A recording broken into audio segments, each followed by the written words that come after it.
మన సొసైటీ ఏమనుకునిద్దో మన గురించి. ఎందుకు ఈ మాట అంటున్నాను తెలుసా అండి? రీసెంట్గా త్రిషా శర్మ కేసు వచ్చింది. వాళ్ళ పేరెంట్స్ని వాళ్ళ హస్బెండ్ తను హింసిస్తున్నారని చెప్పి ఎన్నో మెసేజ్లు పెట్టి ఎన్నో ఫోన్ కాల్స్ చేసి రిక్వెస్ట్ చేస్తే వాళ్ళు ఎంతో కాంప్రమైజ్ అవ్వమని చెప్పారే కానీ ఎందుకు సొసైటీ ఏమన్నా అనుకునేదేమో అని. సరే అని వీళ్ళు కాంప్రమైజ్ అయ్యేలోపు అమ్మాయి వాళ్ళ ఇంటికి తిరిగి లేకుండా వెళ్ళిపోయింది. అసలు ఏంటి కేసు? త్రిషా శర్మ తను ఎంతో ఇండిపెండెంట్ ఉమెన్. ఒక మిస్ పూణే కూడా అయింది. ఒక కార్పొరేట్ ఆఫీస్లో చాలా మంచి పొజిషన్లో కూడా చేసింది. ఒక తెలుగు మూవీలో కూడా నటించింది. అంత ఇండిపెండెంట్ ఉమెన్. మ్యారేజ్ అయిన తర్వాత డౌరీ కోసం వాళ్ళ హస్బెండ్ హెరాస్ చేస్తుంటే వాళ్ళ పేరెంట్స్ని అడిగి హెల్ప్ చేయమ్మా, నన్ను తీసుకెళ్ళిపోండమ్మా అని అడుగుతుంటే వాళ్ళ పేరెంట్స్ ఈ సొసైటీ ఏమనుకునిందో ఆలోచించింది కానీ వాళ్ళ అమ్మాయి ఏమైపోయిద్దనో ఆలోచించలేకపోయారు.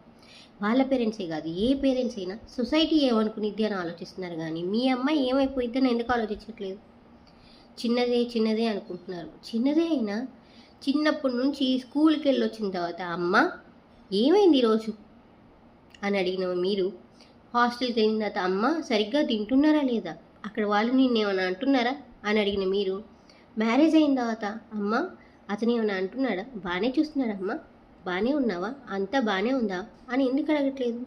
అప్పుడప్పుడు వెళ్ళి చూసి అమ్మ నీకు అంతా మంచిగానే ఉందా అని ఎందుకు చూడట్లేదు? సరే అని ఏదైనా ప్రాబ్లం వచ్చి చెప్తే కాంప్రమైజ్ అవ్వమని చెప్తున్నారు. ఒక స్కూల్లో ఉన్నప్పుడు, ఒక బయట సొసైటీలో ఉన్నప్పుడు మీరు మమ్మల్ని అంత ప్రొటెక్ట్ చేసినప్పుడు మ్యారేజ్ లైఫ్లో కూడా ఎందుకు ప్రొటెక్ట్ చేయరు? అఫ్కోర్స్ థర్డ్ పార్టీ వస్తే గొడవలు ఎక్కువ అవుతాయి అంటారు, కానీ మీ అమ్మాయిని ప్రొటెక్ట్ చేసుకోవడానికి జస్ట్ మాట్లాడండి, స్టాండ్ తీసుకోండి. మిమ్మల్ని వాళ్ళ లైఫ్లో ఇన్వాల్వ్ అవ్వమనట్లేదు. మీ అమ్మాయికి ఏమైనా మీరు ఒక స్టాండ్ అనేది తీసుకోగలిగి ఉంటే ఎదుటివాడు మీ అమ్మాయి మీద చెయ్యెత్తడానికి కూడా ఆలోచించు. సో వాళ్ళ పేరెంట్స్ సొసైటీ గురించి ఆలోచించకుండా వాళ్ళ అమ్మాయి గురించి ఆలోచించుంటే ఈ పాటికి వాళ్ళ అమ్మాయి బతుకుంది. ఈ వీడియో చేసే టయానికి కూడా ఎక్కడో ఒక డౌరీ మీద హెరాస్మెంట్ జరిగే ఉంటుంది. వాళ్ళ పేరెంట్స్ కూడా వాళ్ళ అమ్మాయి కోసం స్టాండ్ తీసుకొని ఉంటే ఇప్పటికీ వాళ్ళ అమ్మాయి బతుకుండొచ్చు.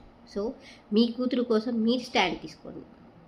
ఇలాంటి త్రిషా శర్మ లాంటి కేసులు మళ్ళీ జరగనీయకుండా చూసుకోండి.